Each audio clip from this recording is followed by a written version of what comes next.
Bom, estamos estudando o livro de Atos, capítulo 2, falando um pouco sobre a igreja primitiva.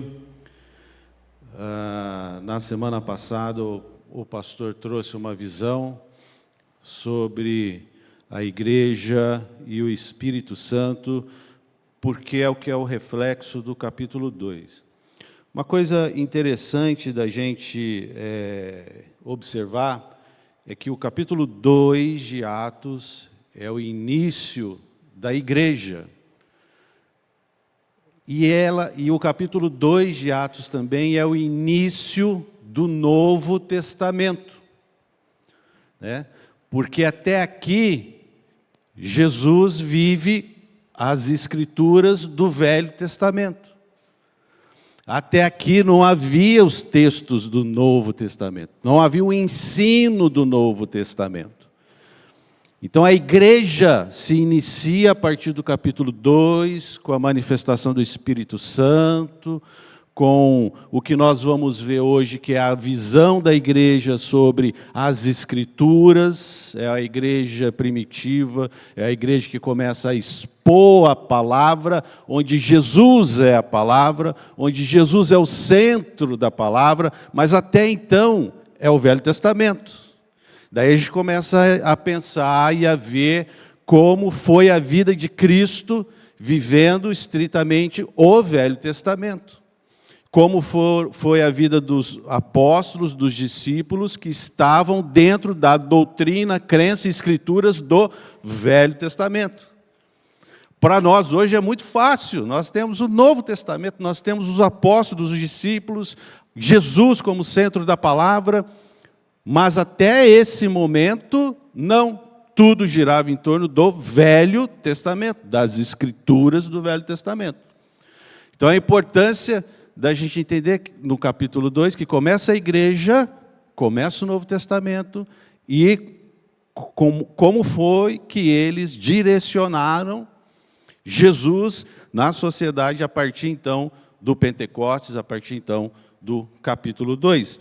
Então nós vemos no livro de Atos, o livro de Atos é muito citado como um livro que fala das manifestações do Espírito Santo, que fala dos milagres operados pelos apóstolos, que fala das visões, do sobrenatural, do que era novidade para a sociedade, que era o Novo Testamento. Agora Cristo, o centro da palavra.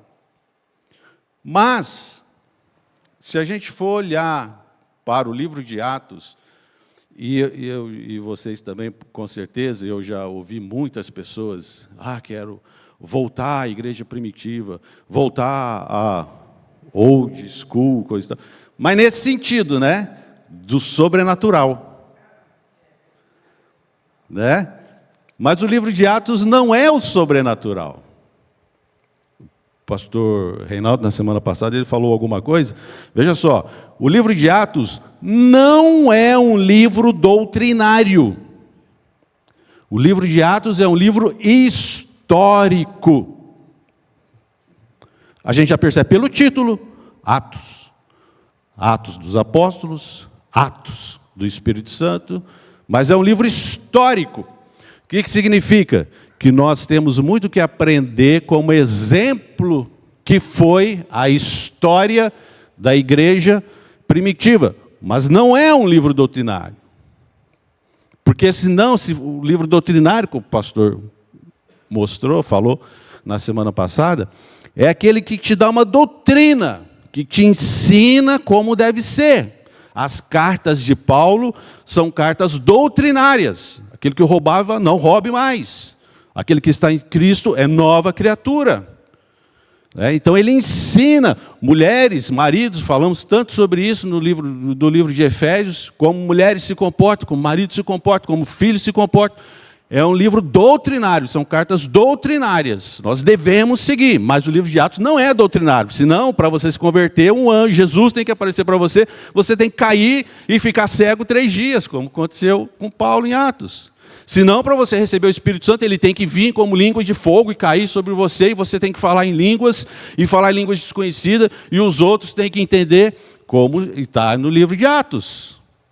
Percebe? Então, assim, o livro de Atos não é doutrinário, ele é histórico. E nós devemos aprender com a história, não ter essa visão, não. Voltar à igreja primitiva é ter todas essas manifestações. Não, não é doutrinário. E aí eu vou até adiantar um pouquinho aqui, talvez vou estragar um pouco quem for dar essa aula. Nesse mesmo livro, capítulo 2, ali no versículo 42.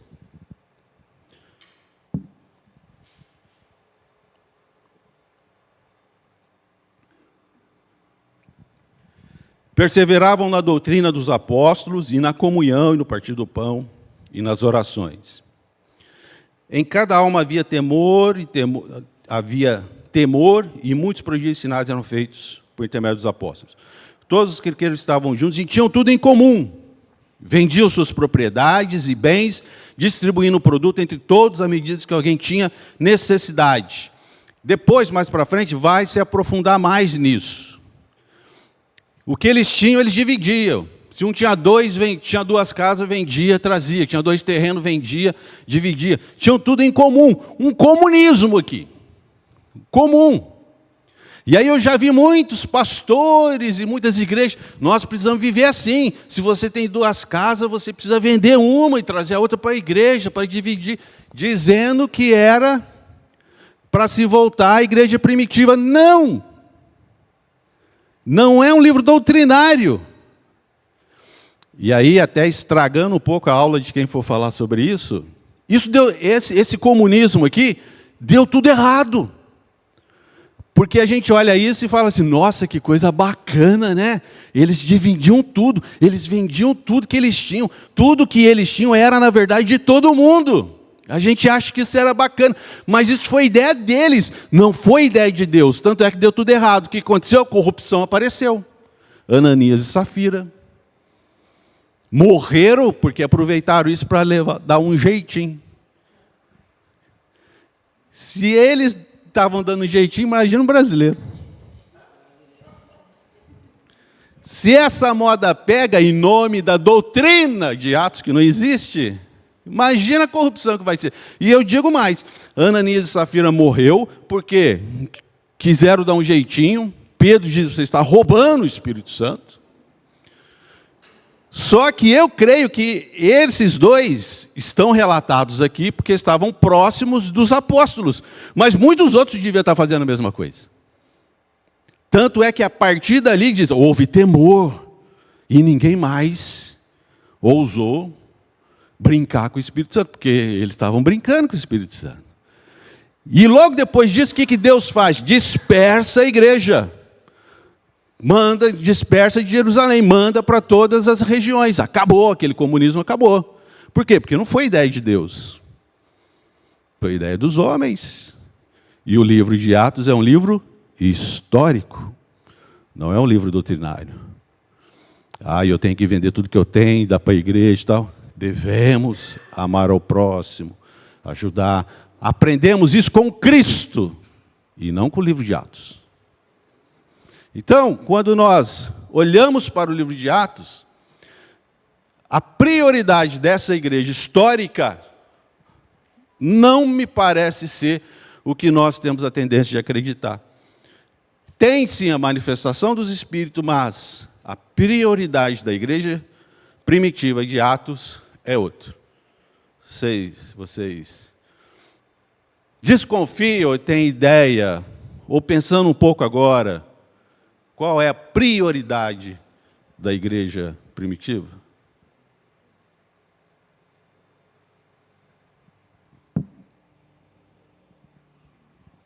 Não? Ou não quer falar? Pregação? Será? Algum outro? Atos, vamos ver. Capítulo 4. Versículo 29, olha só. O que é o contexto desse capítulo 4 aqui? Os discípulos haviam sido... houve um grande levante contra os discípulos. E eles foram ameaçados de morte, de prisão. E aí no versículo 24, o que os discípulos orando diz: agora, Senhor, olha para as suas ameaças e concede aos teus servos que anunciem com toda intrepidez a tua palavra.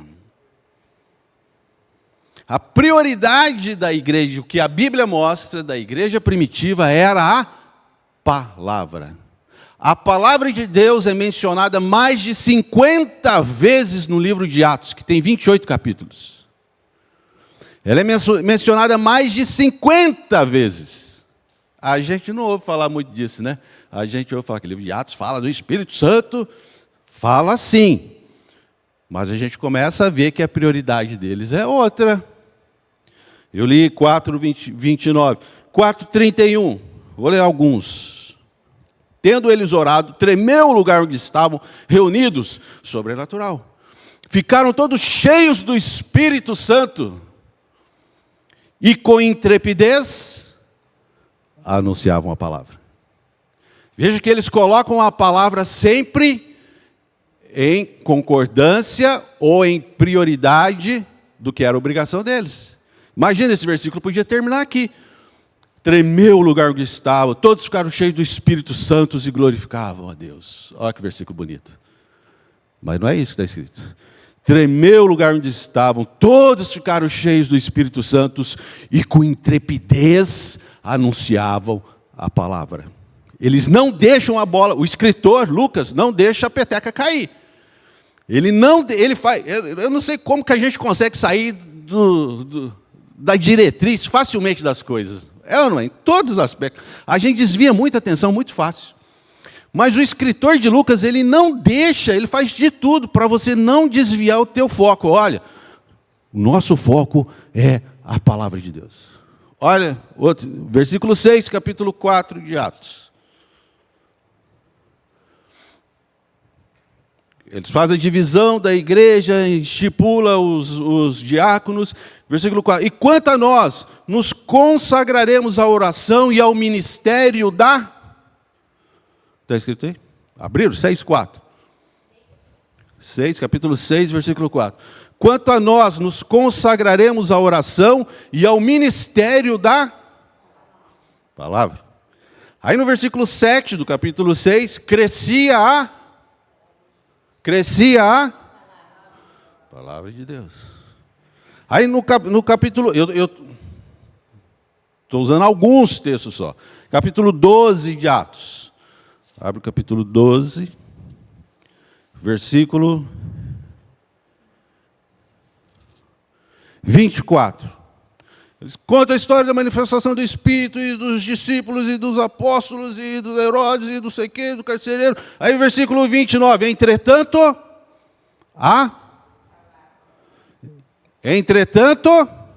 vamos ler junto, gente. Entretanto, a palavra do Senhor crescia e se multiplicava. Percebe que esse versículo não precisava estar aí? Tem toda essa história do capítulo do Herodes persegue Tiago e Pedro, a morte de Herodes. Pedro milagrosamente é livre da prisão. Aí vê aí que o versículo 24 é só isso. Entretanto, a palavra do Senhor crescia e se multiplicava. Ponto, acabou o versículo. Aí já vai para o 25. Barnabé e Saulo cumpriram a sua missão. Percebe que o escritor está te puxando a atenção? Aí você lê o capítulo 12, olha, capítulo 12, Pedro milagrosamente é livre da prisão, a morte sobrenatural de Herodes, Herodes perseguindo Tiago, está maravilhado. E lá no finalzinho uma frasezinha do escritor. Entretanto, a palavra do Senhor crescia e se multiplicava. Está te chamando a atenção. Capítulo 13, versículo 44. No sábado seguinte, afluiu quase toda a cidade para ouvir a palavra de Deus. Capítulo 3 fala de Barnabé, a primeira viagem missionária, João Marcos, o testemunho de Paulo em Antioquia. Maravilhoso. Entretanto, versículo 44, afluiu toda a cidade para ouvir a palavra de Deus. No versículo 49, desse mesmo capítulo 13, diz assim: e divulgava-se por toda a região. Percebe? São versículos que, se não estivesse aí, não ia fazer, entre aspas, diferença. Porque todo o capítulo conta a história maravilhosa do sobrenatural acontecendo. Só que o escritor faz questão de sempre te chamar a atenção. E divulgava-se a palavra do Senhor por toda a região. E toda a cidade reunia para ouvir a palavra do Senhor. E etc. São mais de 50 vezes mencionados. Capítulo 19, eu gosto desse 19. Capítulo 19, no versículo 20, é outro exemplo. Diz assim, Paulo em Éfeso, um capítulo enorme, uma única frasezinha. Versículo 20 do capítulo 19, vamos ler todos juntos. Assim, a palavra do Senhor crescia e prevalecia poderosamente. Quem crescia e prevalecia poderosamente? A palavra. Só esses versículos que eu vou ler. Mas são mais de 50 menções no livro de Atos sobre a palavra de Deus. Qual é o foco do livro de Atos? Sim, Atos traz manifestações do Espírito, milagres, visões, comunismo, né? Vamos viver todo mundo igual aqui e tal. Tudo. E tudo, a maioria é lindo, maravilhoso. Outras coisas a gente acha que é lindo e maravilhoso. Mas o foco da igreja primitiva, pelo que se analisa biblicamente, é a palavra. Atos capítulo 2, voltando ao nosso capítulo de ensino.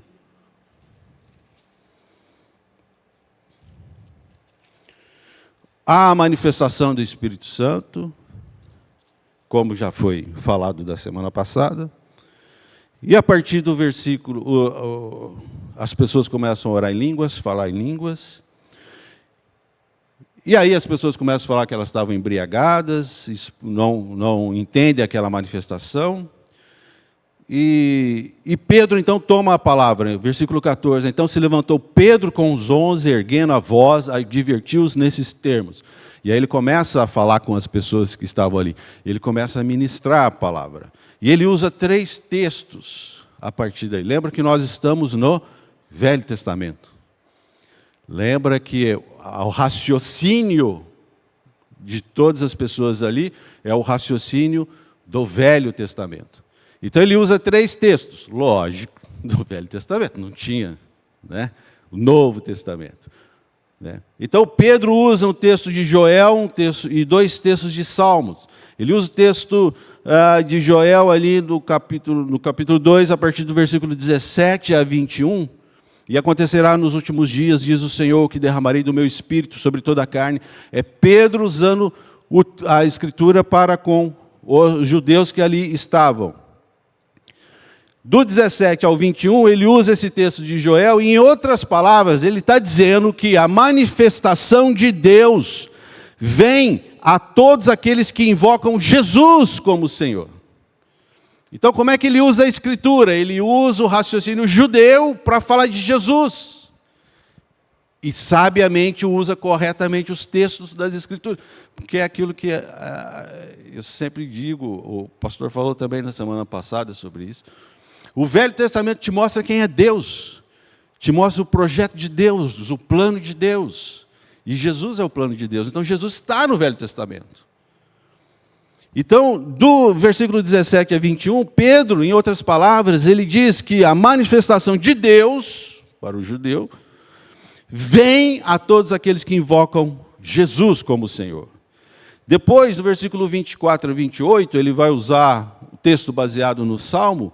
Em outras palavras, a partir do versículo 24, Pedro começa dizendo: o qual, porém, Deus o ressuscitou, rompendo os grilhões da morte, porque não era possível que ele, Jesus, fosse retido por ela.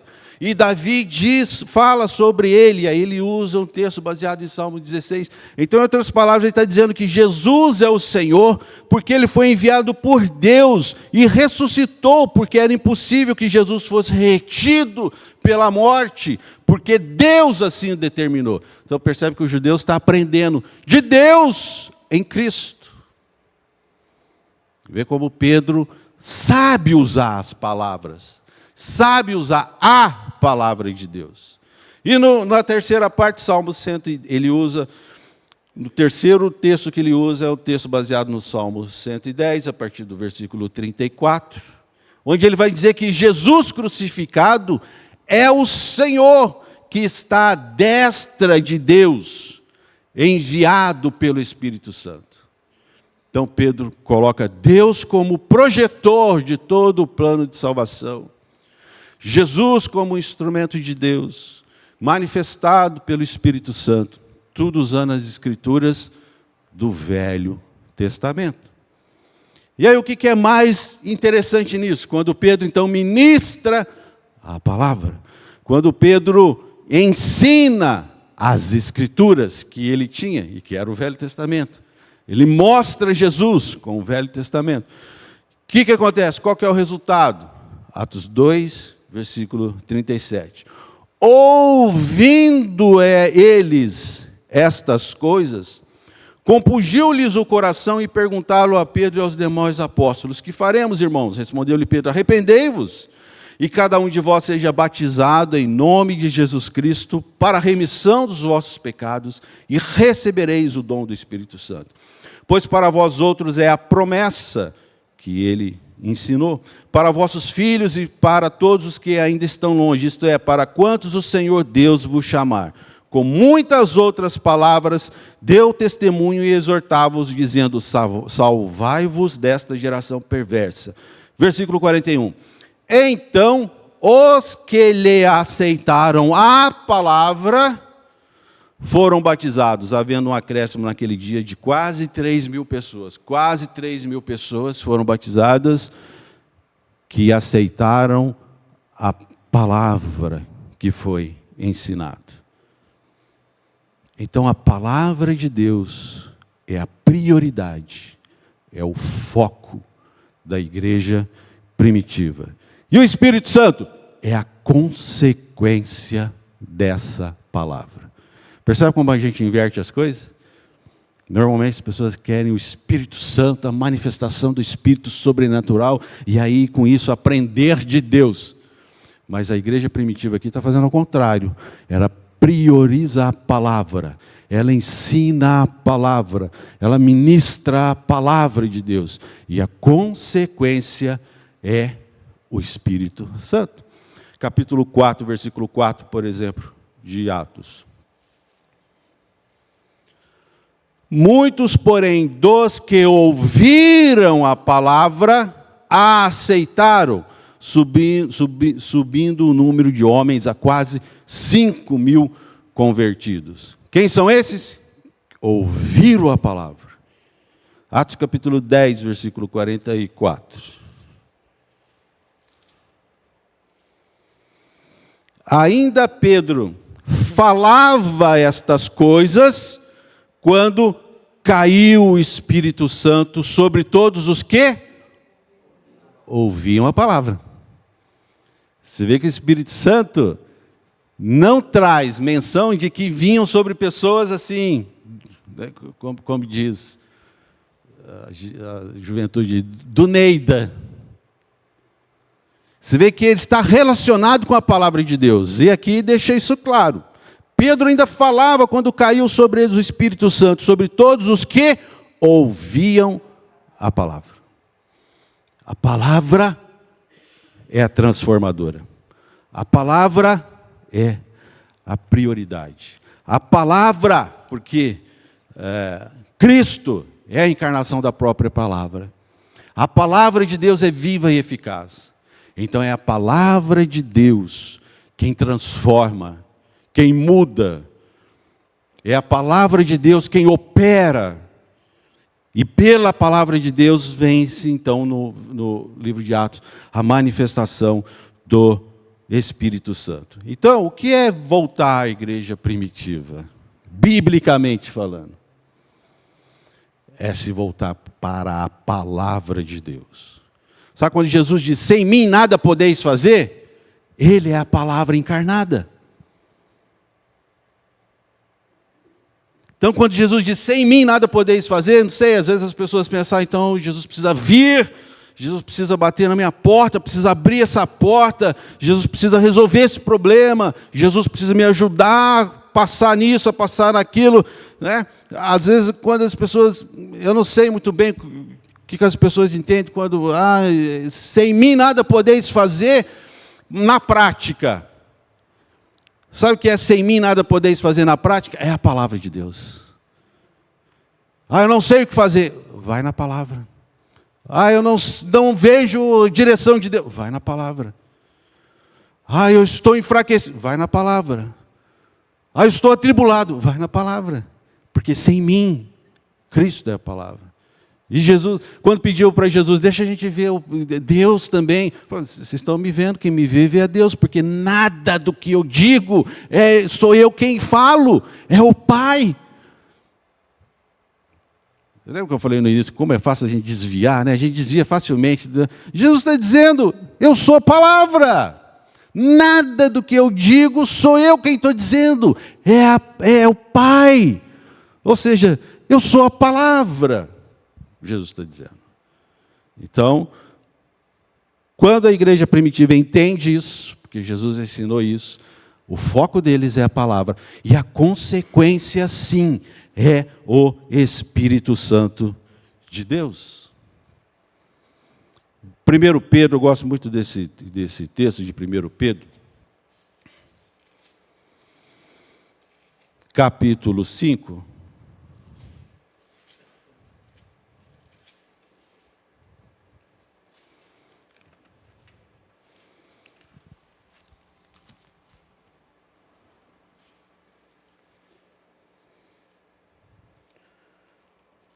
versículo 10. Ora, o Deus de toda graça, que em Cristo vos chamou à sua eterna glória, depois de terdes sofrido um pouco, Ele mesmo vos aperfeiçoará, firmará, fortificará e fundamentará. Tem uma tradução que eu gosto muito que diz assim, Ele mesmo te fortalecerá e fortificará. Porque se você pensar, tem diferença. Fortificar é uma coisa, fortalecer é outra. Está dentro dessas outras palavras aqui também. Aperfeiçoar é uma coisa, afirmar é outra, fortificar é outra, fundamentar é outra. É tudo que a gente precisa para viver. É tudo que a gente precisa para sair de toda e qualquer situação, tribulação. Que está onde? Na palavra. Eu não sei o que fazer da vida. Você está lendo a Bíblia? Está buscando a palavra? Está aí a resposta. Às vezes a gente quer a manifestação sobrenatural do Espírito. E esquece que ela vai vir, dependendo do quanto você se alimenta da palavra. Não tem mágica. Essa é a matemática de Deus. É isso que a igreja primitiva fez. Fundamentou, priorizou a palavra e houve grandes manifestações do Espírito. Porque o objetivo é a palavra.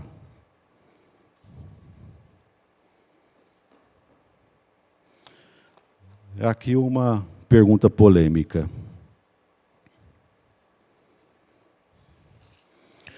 O que é preciso para uma pessoa se converter?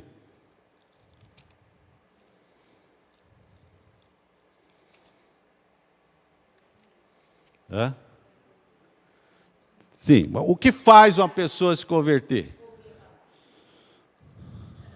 Não é o Espírito Santo? O que faz uma pessoa se converter?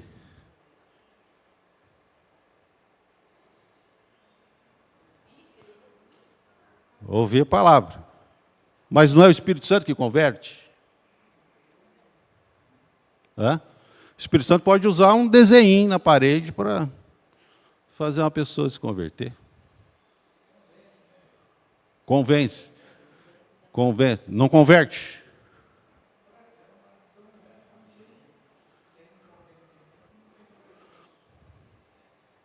Sem convencimento não tem conversão.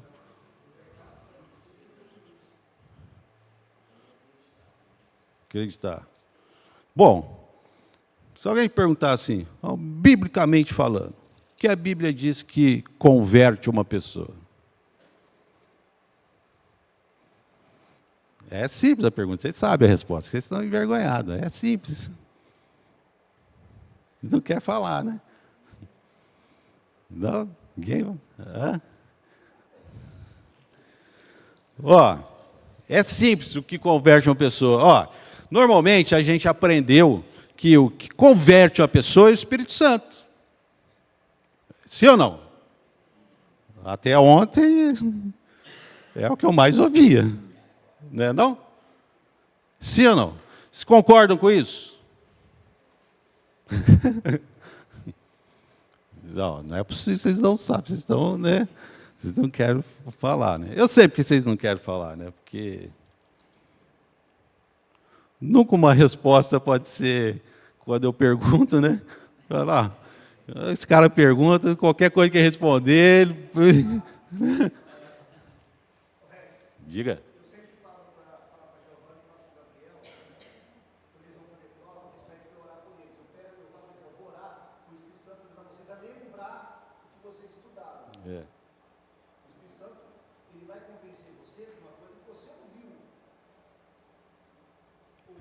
É um modo, né?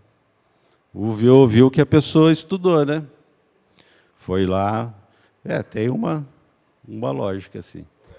A pregação de Pedro vem na sequência daquelas 16 nações, 16 nações representadas ali no Pentecostes, ouviram a respeito das grandezas de Deus, mas ao mesmo tempo não entenderam o que era aquilo. E aí Pedro vem com uma palavra, e que palavra que é essa? Porque às vezes fica abstrato. A palavra ali no caso é a revelação de que Jesus Cristo é o Salvador e nós somos pecadores. Essa é a palavra, o Evangelho. E baseado nisso, o Espírito age convencendo do pecado, da justiça e do juízo. Aceitando essa ação de Deus, do Espírito, há o arrependimento, que é fruto da ação de Deus, mas diante da exposição da palavra. Então, a conversão, ela vem disso, o arrependimento vem dessa ação. E foi o que Pedro ministrou e 3.000 pessoas se converteram naquele dia. E toda vez que a palavra foi pregada, nesse sentido, e essa, eu acho que é a nossa missão, porque só falar a palavra, a gente sabe que a prioridade é a palavra, mas se ela não for pregada, nós estamos também omitindo a nossa principal tarefa no reino de Deus. Que era o que a igreja primitiva fazia. Ela não vai produzir o efeito que se espera. Então nós devemos levar essa palavra, mas é exatamente isso, que Cristo é o Salvador. Todas as outras coisas, ela vem ao redor dessa mensagem central, que nós somos pecadores, Jesus é o Salvador, e foi a pregação de Pedro. Beleza, perfeito. Eu acabo de perceber que eu cometi um erro aqui. Eu deveria ter começado essa aula com essa pergunta. Né? Já que começaram, o que converte? Porque agora, depois dessa explanação, já ficou mais claro, né? Por exemplo, não precisa projetar nada aí de versículo. Vamos falar João 3,16, de cor, todo mundo. Vamos lá. Porque o mundo de tal maneira que deu... De novo, essa parte. Para que crê, pereça, mas tenha a vida eterna. Todo aquele que nele crê. Então, a primeira coisa. O que converte uma pessoa é crer em Cristo Jesus. Atos 2:37. Ou, já lemos esse versículo. Ouvindo eles estas coisas, compungiu-lhes o coração e perguntaram ao Pedro e aos demais apóstolos: que faremos, irmãos? Respondeu-lhe Pedro: arrependei-vos e cada um de vós seja batizado em nome de Jesus Cristo para a remissão dos vossos pecados. Atos 10, capítulo 10, versículo 43. Dele todos os profetas dão testemunho de que, por meio do seu nome, todo aquele que nele crê, recebe remissão dos pecados. Atos capítulo 16, versículo 30. Depois, trazendo-os para fora, disse: senhores, que devo fazer para que seja salvo? Responderam-lhe: crê no Senhor Jesus e será salvo tu e a tua casa. Então, o crer e aí outros textos, outros versículos, e Jesus vai falar sobre isso, é fundamental para que a pessoa se converta. Ela precisa crer na palavra. E aí, quando ela crê, há a atuação do Espírito Santo na vida dela. Atos 2, de novo, Atos capítulo 2, e agora o versículo 38. Respondeu-lhe Pedro: arrependei-vos, cada um de vós seja batizado em nome de Jesus Cristo para a remissão dos vossos pecados, e recebereis o dom do Espírito Santo. Primeiro, arrependimento. Primeiro, crer. Depois, Espírito Santo. Atos capítulo 19.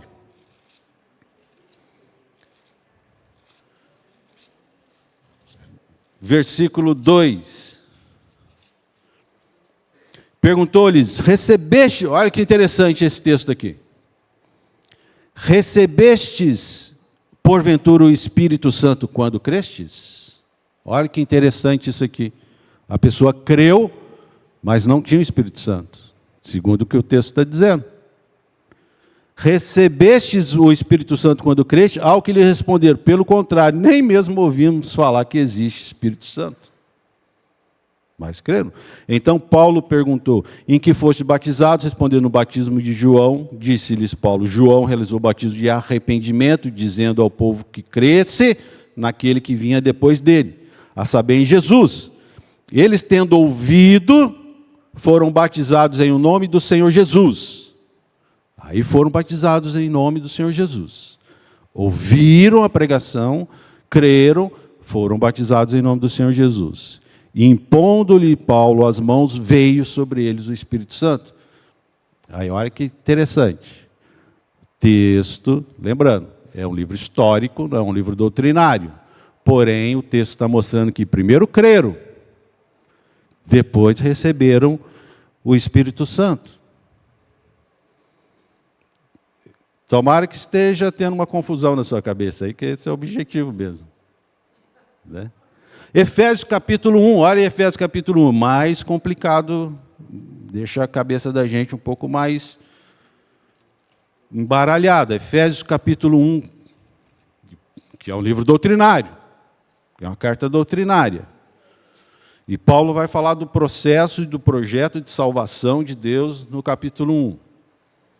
Onde ele fala da atuação de Deus, como Pedro faz. Fala de Deus, Espírito Santo, Cristo. Efésios capítulo 1, versículo 12, diz assim: a fim de sermos, quando ele fala do plano de salvação de Deus. Versículo 12, a fim de sermos para louvor da sua glória. Nós, os que de antemão esperamos em Cristo, em quem também vós, depois que ouvistes a palavra da verdade, o evangelho da vossa salvação. Olha como Paulo enfatiza. Vocês depois, que ouviram a palavra, que é o evangelho da salvação, e que nele creu, tendo nele crido, então fostes selados com o Espírito Santo da promessa. Vê que ele coloca em primeiro lugar, primeiro você ouviu a palavra da verdade, que é o evangelho da salvação, então não é qualquer palavra. Ouviram a palavra da verdade, que é o evangelho da salvação, e aí vocês nele creram, Então, a partir daí, foste selados com o Espírito Santo. Sabe, às vezes a gente acha que é o contrário, que o Espírito Santo vem, é polêmico isso, eu concordo, mas se a gente se apegar ao que a Bíblia está dizendo, a Bíblia está dizendo que você crê, então, como Elias falou, então o Espírito Santo começa a trabalhar em você. Então, para que você creia, para que você seja salvo, você precisa crer na palavra da salvação. E aí o Espírito Santo vem. Olha só, isso muda muita coisa. Forma de pensar, forma de agir. Não vou falar de Jesus para esse cara, não. Isso aí precisa, o Espírito Santo precisa trabalhar muito na vida dele para eu poder falar de Jesus, enquanto a Bíblia está nos ensinando a falar de Jesus, a pregar. É a palavra que é ouvida, e às vezes o cara ouve uma palavra, zomba da sua cara, e daqui 15 anos ele lembra da sua palavra. Porque a palavra não é nossa, é de Deus. Vou falar, o Espírito Santo tem que trabalhar muito, e aí eu fico orando, gasto horas, dias, orando para que Deus envie o Espírito Santo para atuar, transformar a vida da pessoa, mas eu não prego para ela. E o que a Bíblia está dizendo? Se você achar um texto bíblico que diz ao contrário, me mostre. A Bíblia está dizendo, creia, e você será salvo.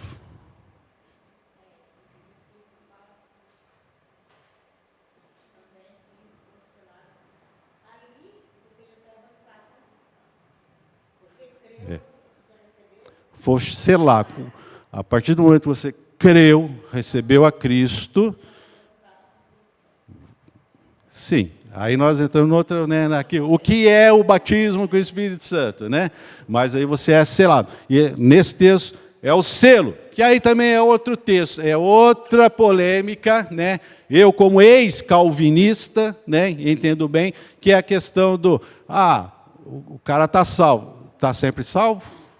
Ou ele pode perder a salvação? Outro assunto, outra polêmica. Não vou entrar aqui no mérito, né? Ex-calvinista é heresia, exatamente, né? Não publica isso aí, vão me bombardear. Sabe que eu já tive pessoas que ficaram muito ofendidas comigo por falar, não sair um pouco dessa linha calvinista. Isso é um absurdo, né? Outro assunto, certo? Então recebe. Então, na conversão, Paulo está dizendo, então você está selado, mas para chegar pelo Espírito Santo, ou seja, salvação garantida. Por quê? Ouviu a palavra da salvação, creu nela, aí você é selado. Aí nós vimos, aí só para poder aumentar um pouco aí a polêmica, né? Mas não é o Espírito Santo que convence, como o pastor falou? Não é o Espírito Santo que convence? Olha que interessante, João capítulo 14.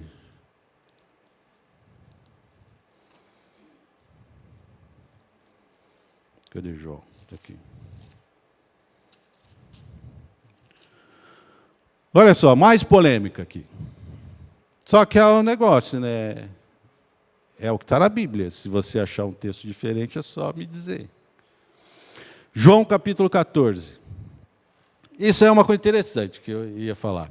É comum, porque somos humanos, porque somos fracos, porque somos falhos, porque temos nossas limitações, por mais intelectuais, mais isso, PhD, graduado, pós-graduação, isso aí não significa nada diante do relacionamento com Deus, né?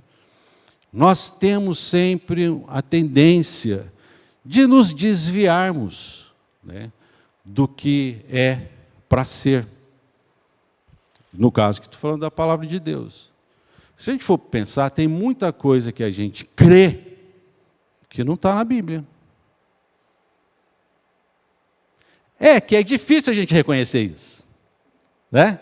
Porque se eu reconhecer isso, eu vou ter que engolir um pouco meu orgulho. Vou ter que engolir um pouco, não, a minha experiência. Mas percebe, tem muita coisa que a gente crê que não está na Bíblia. Eu já vi crente dizendo, assim, a palavra de Deus já diz, né? E 2.000 chegarás, 1.000 chegarás, 2.000 não chegarás. Sabe? Né? Quer ver outra coisa? Eu não ia falar, mas eu vou falar só para... Entendeu? Quer ver outra coisa? A Bíblia diz que se a gente tiver... Eu acho que eu já falei isso aqui uma vez. Fé do tamanho de um grão de mostarda, você diz a esse monte, sai daqui e ele vai para lá. Não é isso? Sim ou não? Não. Não existe esse texto na Bíblia. Mas como não? Então, aí você vai lá procurar, você vai ler. Lê 4 vezes. 5 vezes.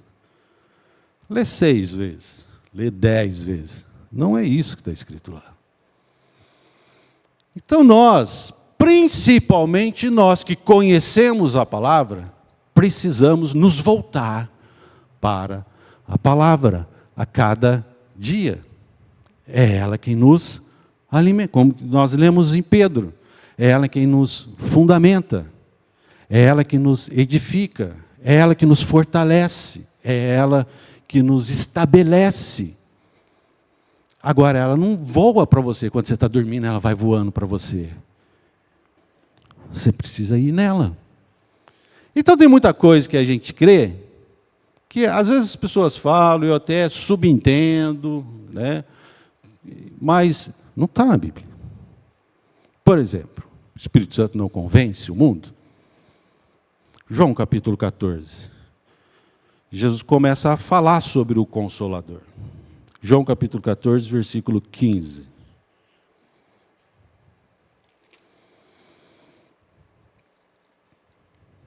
Bom, eu estou lendo o trecho, mas é o capítulo inteiro. Capítulo 14, Jesus está falando com seus discípulos. A partir do versículo 13, vamos lá. Tudo quanto pedides em meu nome, isso eu farei, a fim de que o Pai seja glorificado no Filho. Se me pedirdes alguma coisa em meu nome, eu o farei. Se me amais, guardareis os meus mandamentos. Jesus está falando com seus discípulos. Né? Versículo 16.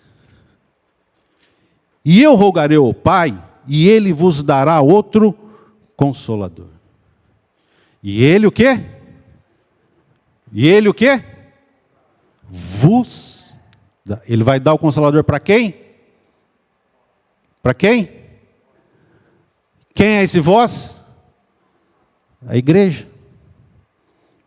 Não é para o mundo. É para a igreja. É o que está escrito aí. E eu vos darei. Para quem? A igreja. Não é para o mundo. É o que está escrito aí. Versículo 17 do capítulo 14, Jesus falando.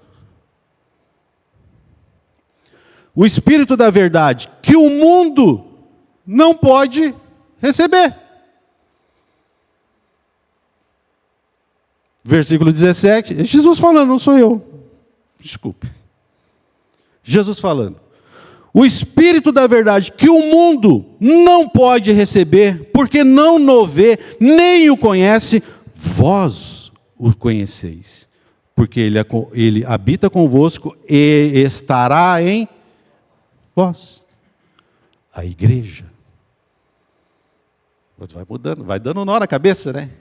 Mas vai mudando o nosso comportamento e vai nos fazendo voltar cada vez mais para a palavra de Deus.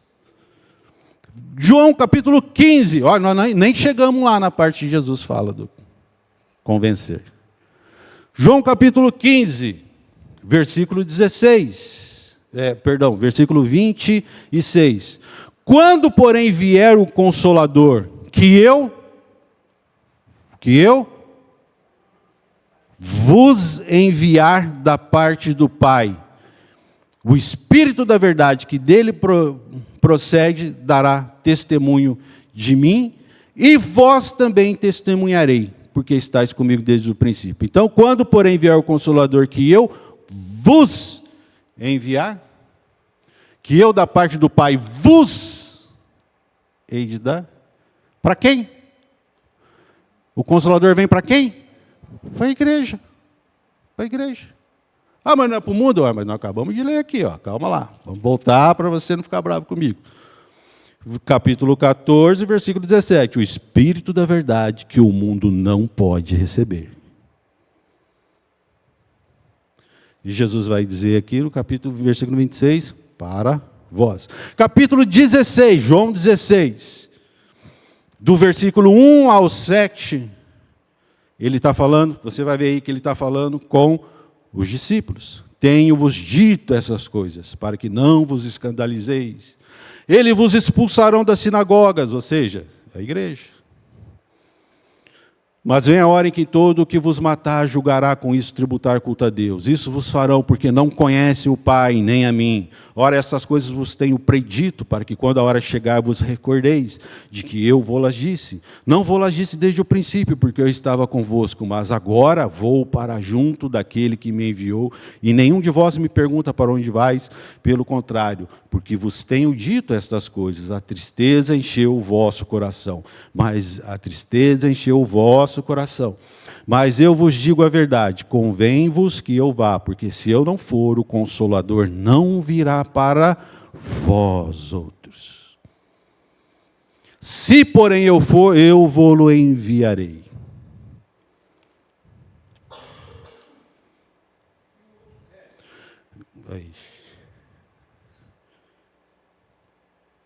Oi? Sim, vou ler ele agora. Quando ele vier, convencerá o mundo do pecado, da justiça e do juízo. É aí que entra a nossa confusão. Que o Espírito Santo vem para o mundo. Mas Jesus já disse lá atrás que o mundo não pode receber. Então, quando Jesus fala que ele vem para o mundo, esse mundo que Jesus se refere, quem são? Os que creram. Os que creem na palavra. Olha, em Coríntios, 1 Coríntios capítulo 1, versículo 18, vamos voltar nesse texto aqui, para ficar tranquilo. Vamos voltar aqui em João capítulo 16. 1 Coríntios capítulo 1, 18.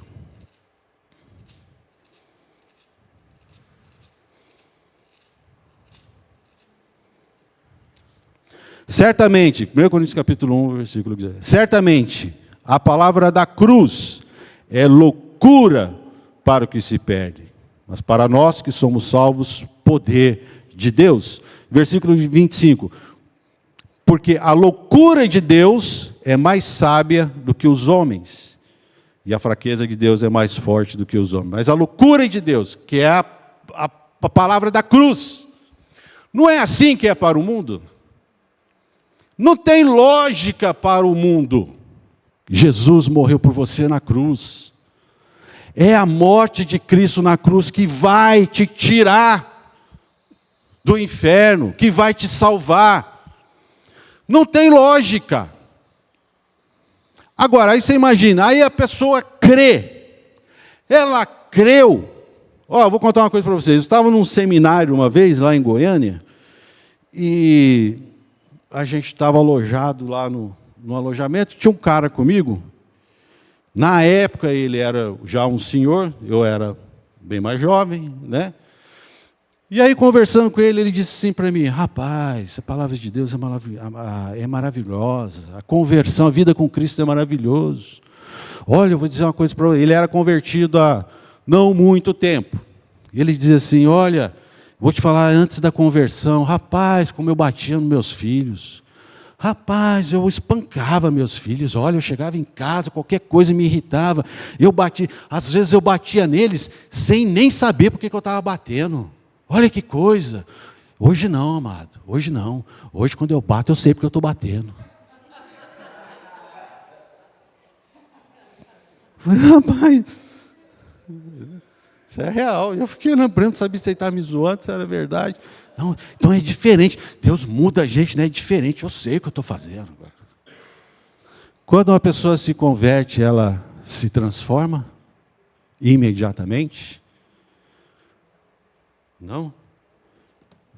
Quando uma pessoa se converte, João 16, a partir do versículo 8, daqueles que creem ele virá, o Espírito Santo, e convencerá o mundo, aqueles que creem, do pecado, da justiça e do juízo. Versículo 9, do pecado, porque não creem em mim. Ou seja, ele é convencido que realmente não há outra forma de salvação, senão a decisão que ele toma de crer. Se você é salvo, está escrito, então, se você é salvo, está em Cristo, então nós todos que somos salvos, estamos em Cristo, nós estamos convencidos. Não existe argumento que vai tirar isso de nós. Sem falar que existe diferença.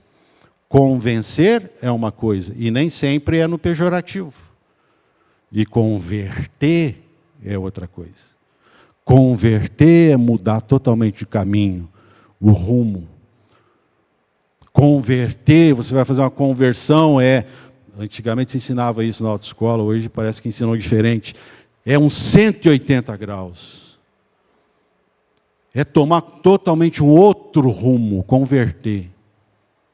Conversão à direita, conversão à esquerda. É tomar outro rumo. Convencer, não. E nem sempre é no pejorativo. Quantas vezes você já tomou uma atitude e falou, vou fazer isso, mas não estou convencido que é a melhor coisa a se fazer. Mas eu preciso fazer isso. Certo? E quantas vezes você já tomou uma atitude, não, vou fazer isso porque eu estou convencido de que é isso que eu tenho que fazer. Percebe? Então, convencimento nem sempre é o pejorativo, que é o caso aqui. É o benigno, é a coisa boa. Eu estou convencido. Como é bom quando a gente toma atitudes certas. Eu vou contar uma coisa para vocês aí. Vocês sabem que eu já fui paraquedista. Uma vez eu saí daqui de Ribeirão Preto com uma turma de paraquedistas.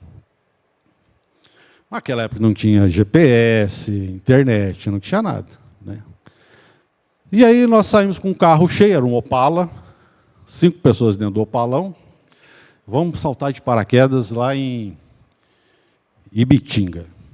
Vamos para lá, vamos. Para que lado fica Ibitinga? Não sei. Aí a gente olhava no mapa, aí marcamos, né? Vamos sair de Ribeirão 7 horas da manhã. Cara, era 8h30, quase 9 horas lá, o cara do Opala não tinha aparecido ainda.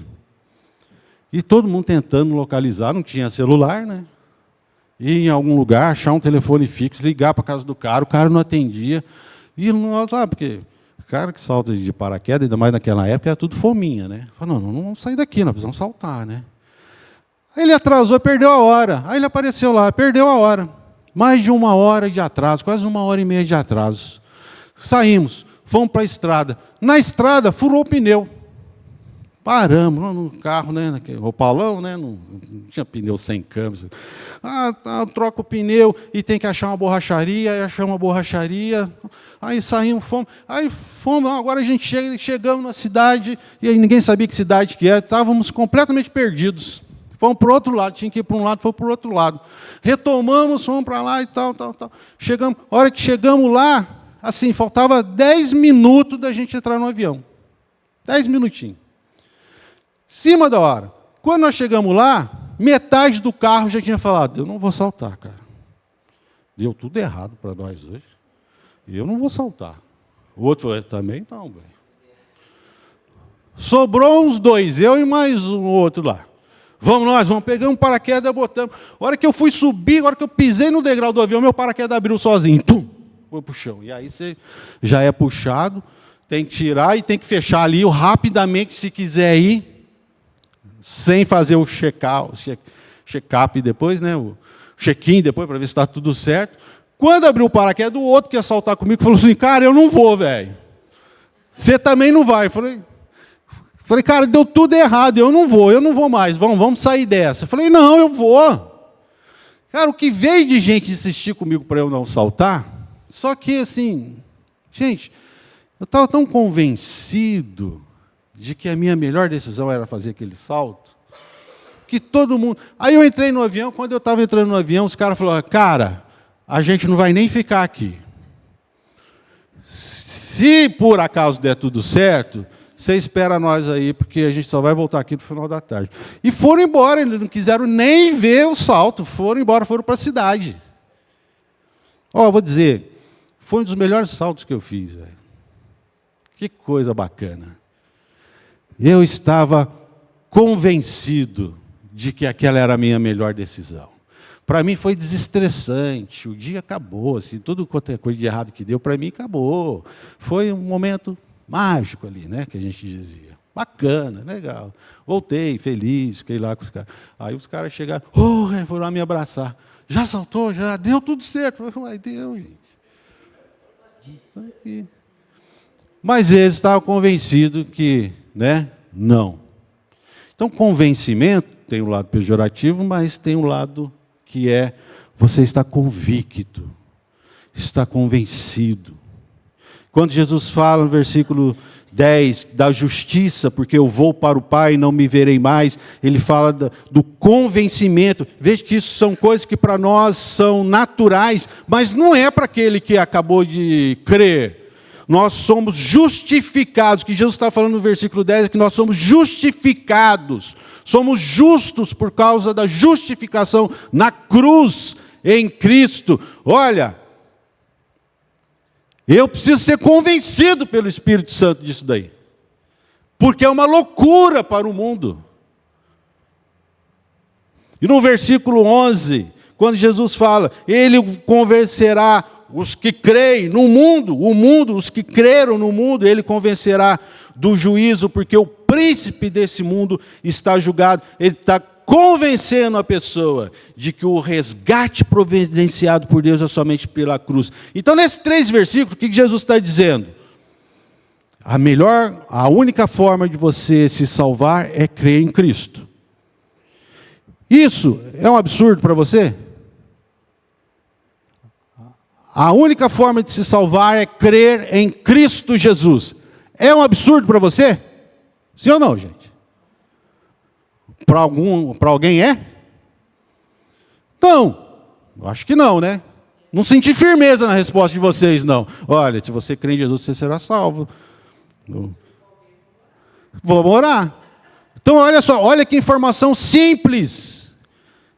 Crer em Jesus me dá salvação em Deus. Isso é um absurdo para você? Tinha que ser motivo de alegria. Vocês tinham que dizer, não! Estou preocupado, mas vamos lá.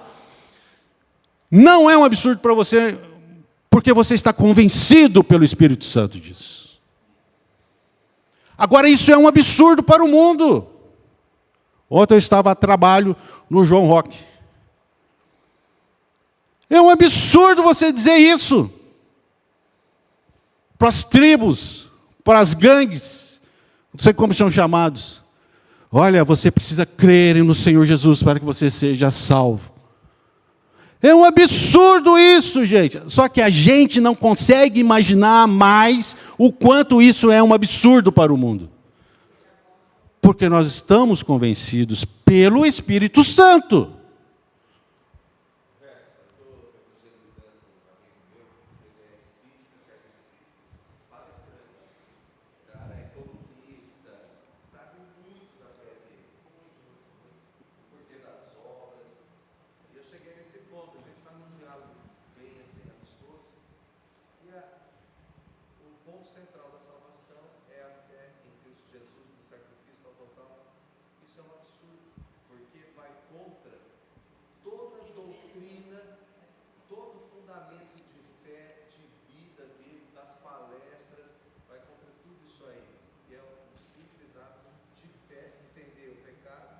Fé na justiça de Deus que vem através de Jesus, da morte de Cristo. É um absurdo. Para nós aqui não é chocante essa palavra. E às vezes para você, pelo menos no primeiro momento, foi chocante. Você vê, mas como o cara não entende? Então, para qualquer outra pessoa é muito chocante, porque tem a adição do nosso esforço para receber essa justiça. Entende? No versículo 10, Jesus está dizendo que nós somos justos, e Paulo fala sobre isso em 5 de Romanos. Nós somos, em outras palavras, Jesus está dizendo, nós somos justificados em Cristo Jesus. É um absurdo isso para você? Não. Mas porque nós estamos convencidos pelo Espírito Santo. Mas é um absurdo para o mundo. É um absurdo para o seu colega que não é cristão. É um absurdo falar assim, olha, você é um pecador, como todas as pessoas. Mas se você crer em Jesus, você passa a ser justo diante de Deus. Porque Jesus é quem vai fazer justiça para você. Vai dizer, tá doido, velho?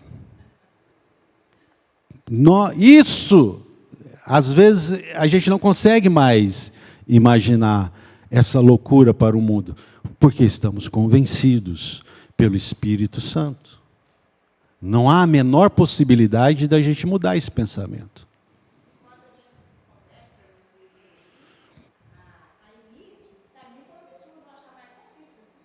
Exato, isso eu já ouvi pessoas dizendo, mas é simples assim? Porque ela precisa crer em Cristo, crer no Senhor Jesus e será salvo. E aí o Espírito Santo começa a trabalhar na vida dela. Efésios, capítulo 5. No versículo 11 de 16 de João, Jesus vai dizer que o Espírito Santo convence do juízo, porque o príncipe nesse mundo está julgado. O que ele está querendo dizer é que o resgate providenciado por Deus é a cruz, o juízo de Deus. Então, se eu digo, nós somos salvos porque Jesus morreu naquela cruz. É um absurdo para nós? Não. Nós estamos convencidos pelo Espírito Santo. Mas é um absurdo para aqueles que não creem. Paulo vai dizer, é loucura para o mundo. É loucura para o mundo. Então isso muda um pouco, às vezes, o nosso relacionamento com a palavra e a nossa disposição de sermos usados por Deus.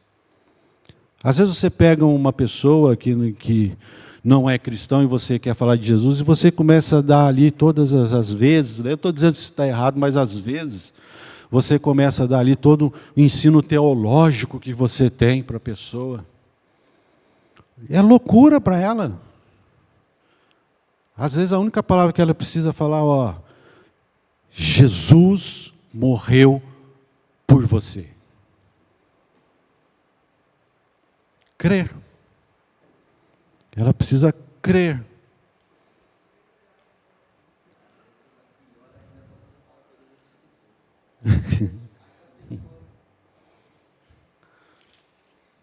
Em Romanos, exato, porque ela não entende todo esse processo. Romanos 10, nós já lemos esse versículo aqui, não hoje, mas já lemos Romanos capítulo 10, do versículo 9. Se com tua boca confessares Jesus como Senhor, e em teu coração creres que Deus o ressuscitou dentre os mortos, serás salvo. Porque com o coração se crê para a justiça e com a boca se confessa a respeito da salvação. Porquanto a Escritura diz, todo aquele que nele crê não será confundido.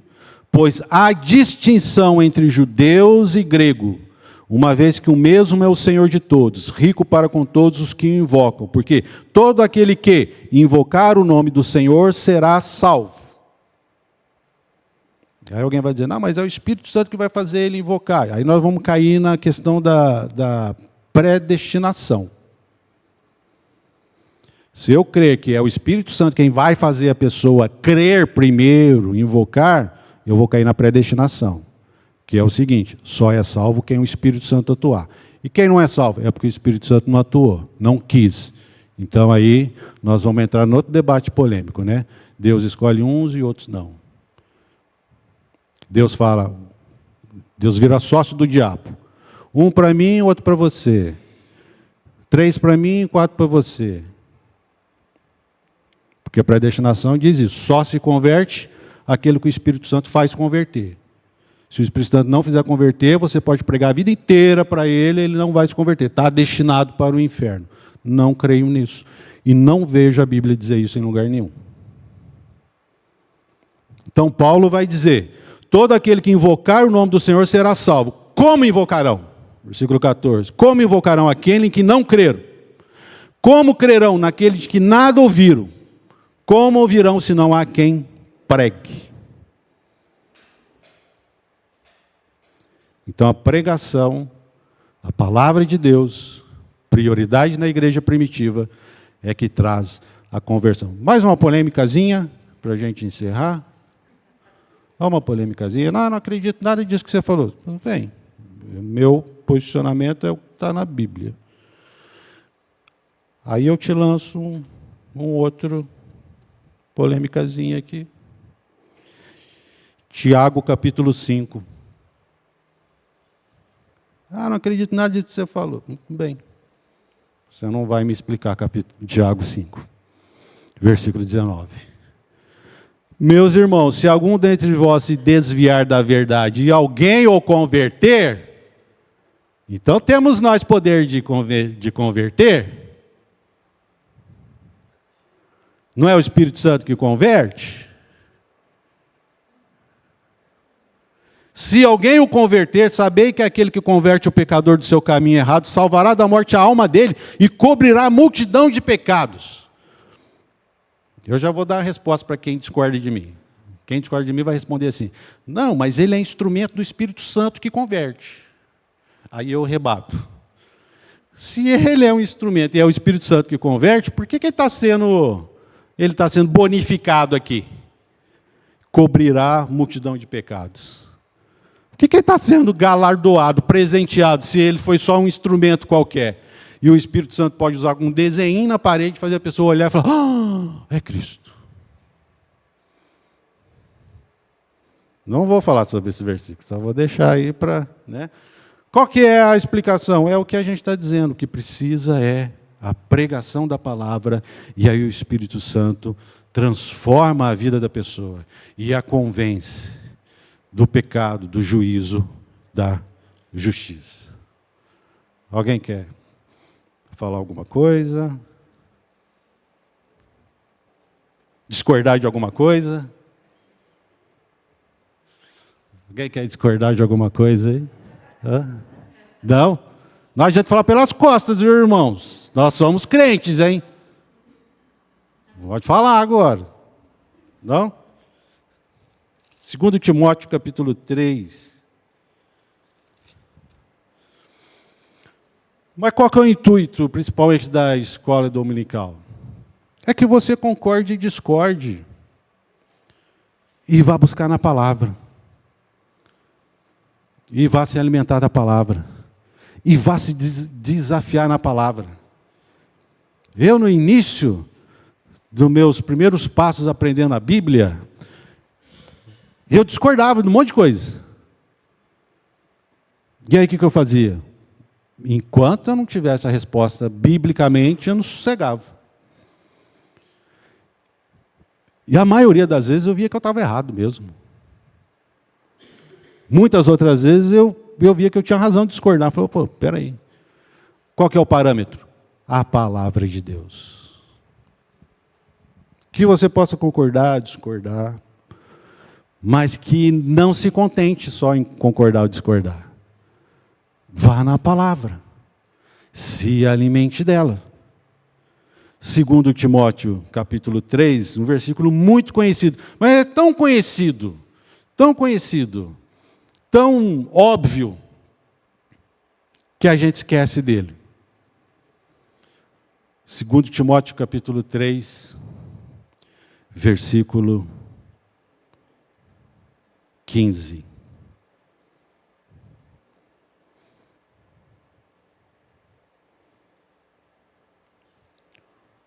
Perdão, não é 2 Timóteo, não.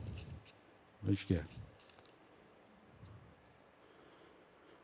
Está vendo? Tão conhecido, tão óbvio, que eu até esqueci onde é que ele está.